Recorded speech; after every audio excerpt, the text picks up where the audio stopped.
Hello student, कैसे हैं? उम्मीद है आप सभी अच्छे होंगे।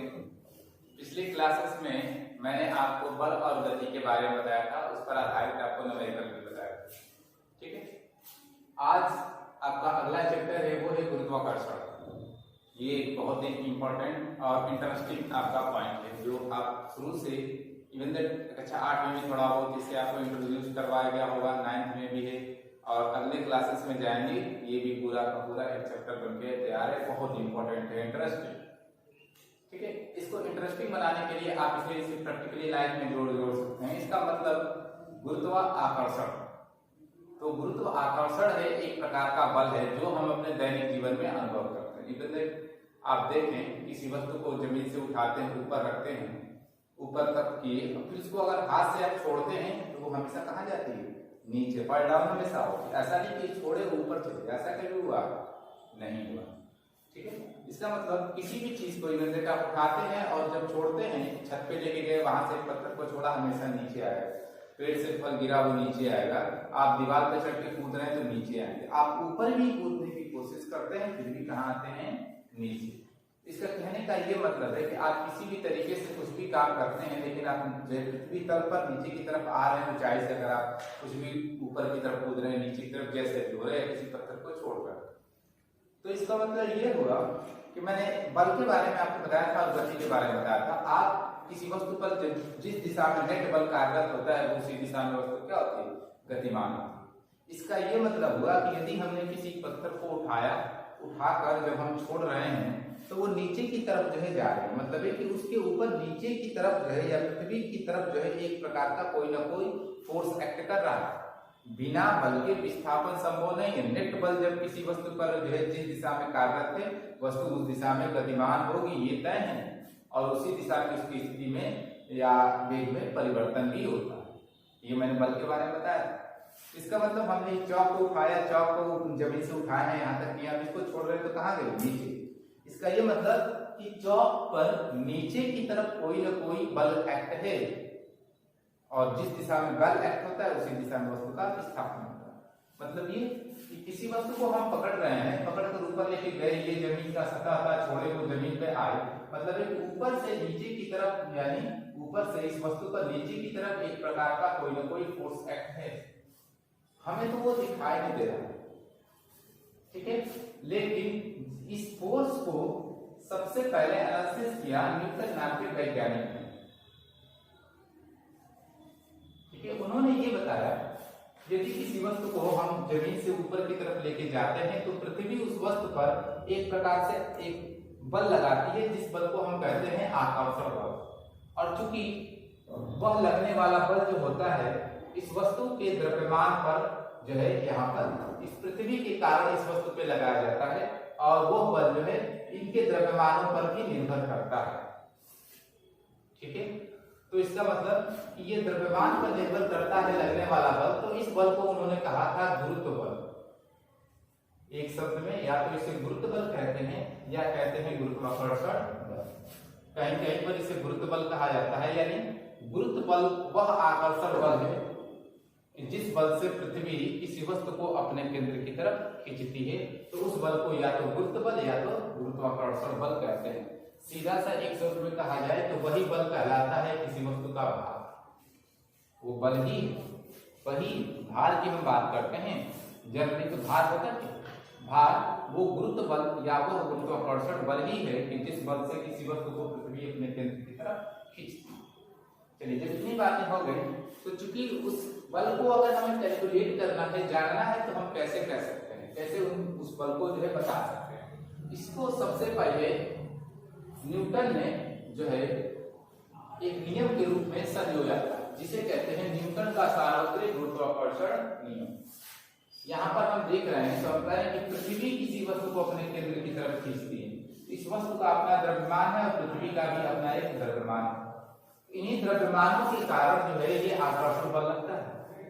तो इसको सबसे पहले न्यूटन ने कहा था कि अब ये सिर्फ पृथ्वी और वस्तु के बीच ही ये बल नहीं जो है सीमित होता है।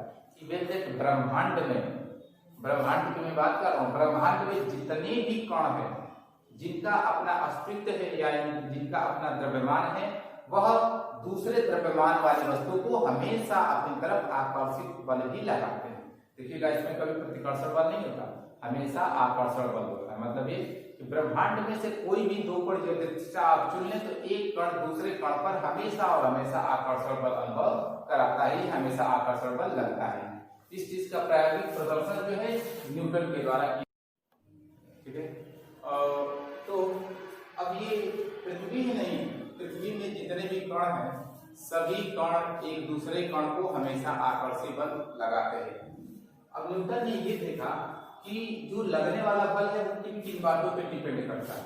इस चीज को सबसे पहले न्यूटन ने ही निकाला था इस नियम को, इसलिए इसे न्यूटन का सार्वत्रिक गुरुत्वाकर्षण नियम हम कहते हैं। उन्होंने ये देखा कि अगर हम द्रव्यमान को बढ़ा रहे हैं तो इनके बीच लगने वाला आकर्षण बल बढ़ रहा है, लेकिन अगर द्रव्यमानों के बीच की दूरी को बढ़ा रहे हैं तो लगने वाला बल जो है बहुत तेजी से घट रहा है। अब ऐसे घट रहा है कि अगर हम चाहें तो इस दूरी को वर्ग के साथ जो है लगने वाले बल को देख सकते हैं कि वो घट रहा है। इस आधार पर उन्होंने ये कहा कि ब्रह्मांड के बीच में से कोई दो कण आप चुन लें यदृच्छिता इस ब्रह्मांड में से, तो उनके बीच लगने वाला जो आकर्षण बल होगा उनके द्रव्यमानों के गुणनफल के अनुक्रमानुपाती, और ये लगने वाला बल जो होगा उनके बीच की दूरी के वर्ग के व्युत्क्रमानुपाती, यानी व्युत्क्रमानुपाती रूप से जो है ये दूरी के साथ बल जो है घटे। देखिए, तो अब इस दोनों इक्वेशन को जब एक साथ मिलाया हमने तो ये आया आपको लगने वाला बल यह अनुक्रमानुपाती m1m2/r²। अब देखिए, इस अनुक्रमानुपाती चिन्ह को दूर करने के लिए एक नियतांक लगाया गया जिसे कहते हैं सार्वत्रिक गुरुत्वाकर्षण नियतांक, इसे कैपिटल जी से लिखते हैं। देखिए ये कैपिटल जी कैसे निर्धारित हुआ, इसको दो प्रकार से निर्धारण इसका किया गया। इसका निर्धारण सबसे पहले एक कैवेंडिश नाम के वैज्ञानिक ने उन्होंने किया था प्रयोगात्मक रूप से, और यहाँ पर जो है थ्योरेटिकल जो है इनकी वैल्यू को सब्स्टिट्यूट करके कैलकुलेट किया गया। ये दोनों मान सेम आते। कैसे किया गया, पहले प्रैक्टिकल मेथड के अनुसार उन्होंने यमन यानी पहले द्रव्यमान को 1 kg लिया, दूसरे को भी 1 kg लिया और दोनों को 1 मीटर दूरी पर रख दिया, और रखने के पश्चात इनके बीच लगने वाले बल को कैलकुलेट किया। अब चलिए, अगर m1 m2 और r को इसको एक एक रख दें तो ये भी एक लिखेगा, ये m1 बराबर 1 kg, m2 बराबर 1 kg, r बराबर 1, तो यह बराबर किससे हो जाएगा जी। तो इस कंडीशन में कह सकते हैं कि अगर दो 1 kg द्रव्यमान को उनके बीच की दूरी जो है 1 मीटर हो तो उनके बीच लगने वाला बल ही उनका कहलाएगा सार्वत्रिक गुरुत्वाकर्षण नियतांक। रखकर प्रैक्टिकली जब उन्होंने कैलकुलेट किया तो देखा कि ये प्रैक्टिकली ये जो बल आ रहा है वो 6.6 × 10⁻11 के बराबर है। मतलब ये कि उस समय यह किसके बराबर होगा जी। तो कह सकते हैं कि 1 kg द्रव्यमान के दो पिंडों के बीच की दूरी जब 1 मीटर है तो उनके बीच लगने वाला बल ही कहलाएगा सार्वत्रिक गुरुत्वाकर्षण नियतांक फैक्टर जी। उसकी वैल्यू होगी 6.67 × 10⁻11। प्रयोगात्मक रूप से जब इन्होंने कैवेंडिश ने जब कैलकुलेट किया तो ये पाया कि जो जी की वैल्यू है वो भी कितनी हो रही है, ये आपकी 6.67 × 10⁻11। ठीक है, इस आधार पर इस जी की वैल्यू का निर्धारण किया गया। इसे सार्वत्रिक गुरुत्वाकर्षण नियतांक कहते हैं।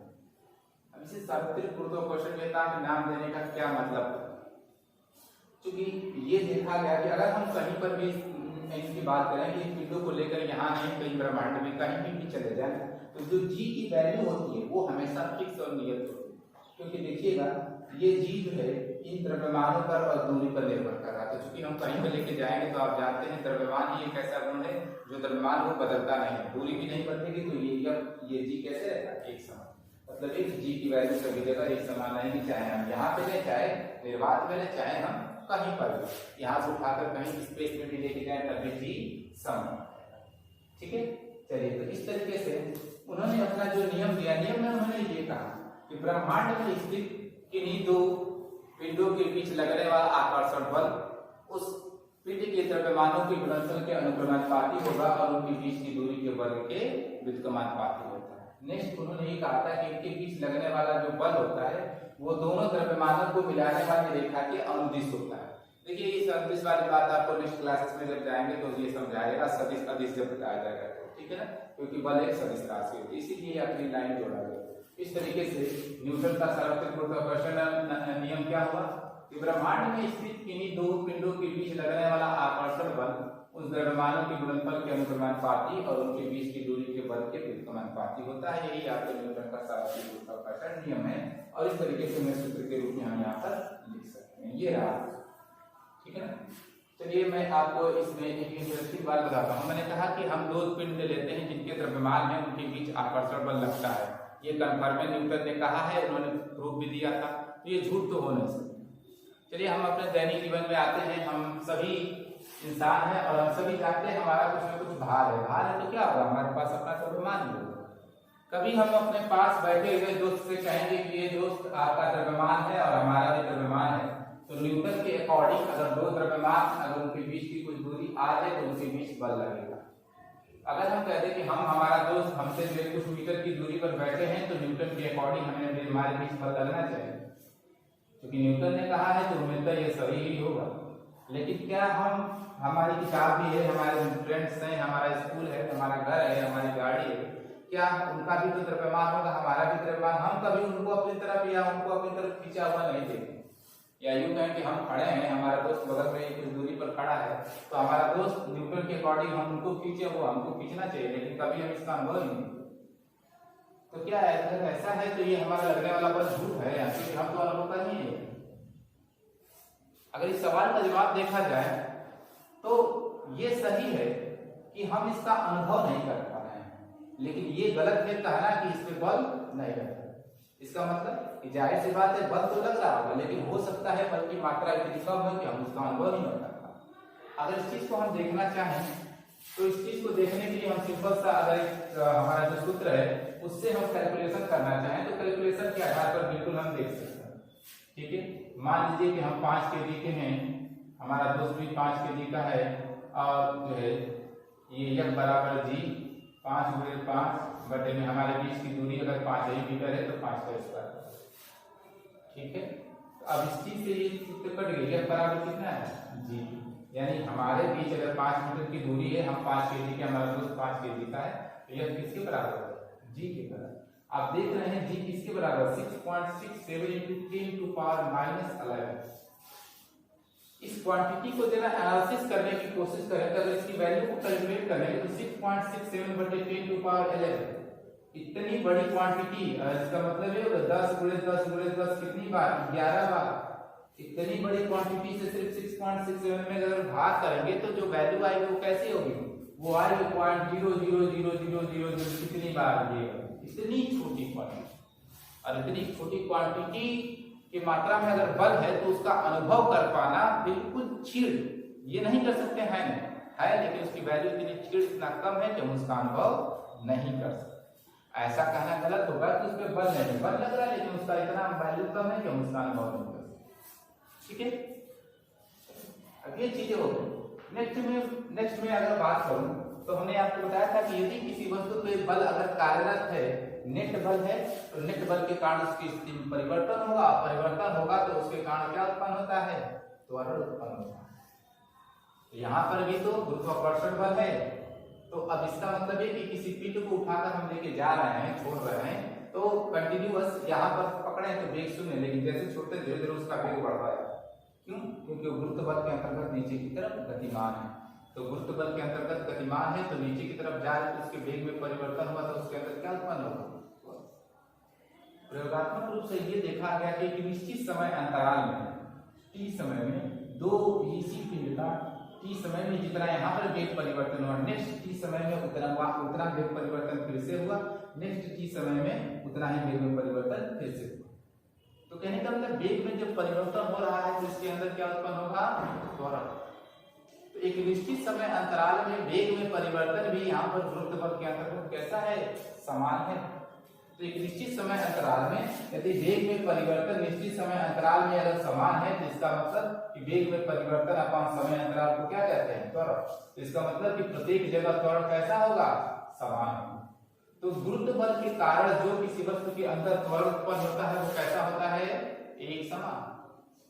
अब एक चीज फिर से हम बात करें, क्योंकि ये गुरुत्व बल है, त्वरण एक समान है, इसलिए इस त्वरण को हम कहते हैं गुरुत्वीय त्वरण। यानी ये त्वरण किसके कारण उत्पन्न हुआ है? गुरुत्व के कारण, इसलिए इस त्वरण को कहते हैं गुरुत्वीय त्वरण। और चूंकि ये निश्चित वैल्यू रखता है इसलिए इसकी वैल्यू जो है लगभग नियर अबाउट होते 9.8 मीटर प्रति सेकेंड, और इसे कहते हैं गुरुत्वीय त्वरण। ठीक है, अब चलिए अब हम बात करें, मैंने गुरुत्वीय त्वरण के बारे में बताया था, क्योंकि गुरुत्व बल मैंने पढ़ा था उसके आप दैनिक जीवन में क्या क्या महत्व देख सकते हैं, क्या इसकी जो है इससे क्या हमारे दैनिक जीवन में महत्व। देखिए गुरुत्व बल के कारण ये संभव है कि हम यहाँ पे खड़े हैं, हम कूदते हैं तो नीचे की तरफ जाते हैं, तो कूदते तो ऊपर की तरफ छलांग लगते ऊपर ही चले जाते हैं, किसी वस्तु को उठाते हैं ऊपर से नीचे छोड़ते हैं तो नीचे ही जाते हैं। गुरुत्व के कारण ही जो चंद्रमा होता है वो हमारे पृथ्वी के चारों तरफ घूमता है, सूर्य के चारों तरफ सारे ग्रह घूमते हैं, ठीक है। और पृथ्वी का जो है ये घूमना, ये सारे जो चंद्रमा की गति, ये जो वस्तु का ऊपर की तरफ टेकने के पश्चात नीचे आना, ये सारे किसके कारण संभव है, गुरुत्व के कारण, ठीक है। पृथ्वी का गुरुत्वाकर्षण बल की बात करें, जो मैंने अभी आगे ही बताया, गुरुत्वाकर्षण बल क्या है, गुरुत्व वह आकर्षण बल है कि जिस बल से पृथ्वी किसी वस्तु को अपनी तरफ खींचती है, या गुरुत्व बल या गुरुत्वाकर्षण बल या वस्तु का भार, ये सारी चीजें एक ही चीज है। तो हम भार की बात करें तो हम वही भार क्या होता है, किसी वस्तु का पृथ्वी के काम लगाया गया वो गुरुत्वाकर्षण बल ही होता है, जिसे कहते हैं कि इसका भार। चलिए यहाँ पर हम बात कर रहे हैं कि अब हम जानते हैं कि यदि किसी वस्तु का द्रव्यमान m है, किसी वस्तु का द्रव्यमान m है, उस पर लगने वाला गुरुत्वीय त्वरण जो है आपको g है, तो उस पिंड पर लगने वाला जो गुरुत्व बल होगा F बराबर m इंटू जी के बराबर होता है, ठीक है, m इंटू जी के बराबर होता है।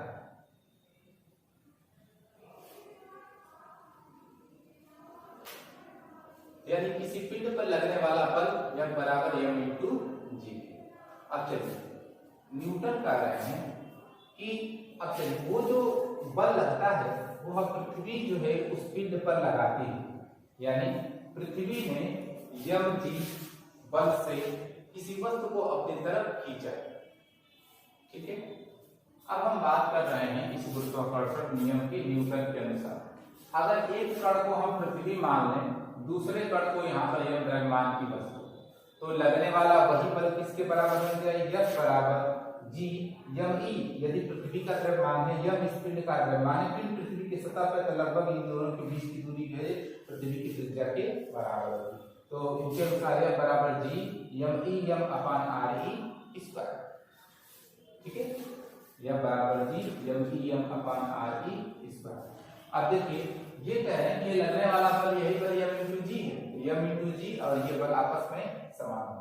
अगर इनको इक्वल करेंगे तो अगर इन दोनों में संबंध की बात करें तो ये आपको हो गया, यहाँ देखिए m से m आपको कैंसिल हो गया, यहाँ से स्मॉल g बराबर है कैपिटल G m e अपान में r e स्क्वायर, जिसे कहते हैं स्मॉल g सार्वत्रिक गुरुत्वाकर्षण नियतांक कैपिटल G में संबंध। इस संबंध में अगर हम ध्यान दें तो यहाँ m e है r e है, लेकिन जिस पिंड पर लगा है ये द्रव्यमान वो उसका द्रव्यमान है, तो मतलब ये किसी पिंड पे लगने वाला गुरुत्वीय त्वरण इस पिंड के द्रव्यमान पर निर्भर नहीं है, ठीक है। तो स्टूडेंट इस तरीके से रहा है गुरुत्वाकर्षण के बारे में कुछ पॉइंट, अगला पॉइंट अगले वीडियो में मैं आपको जारी करूंगा।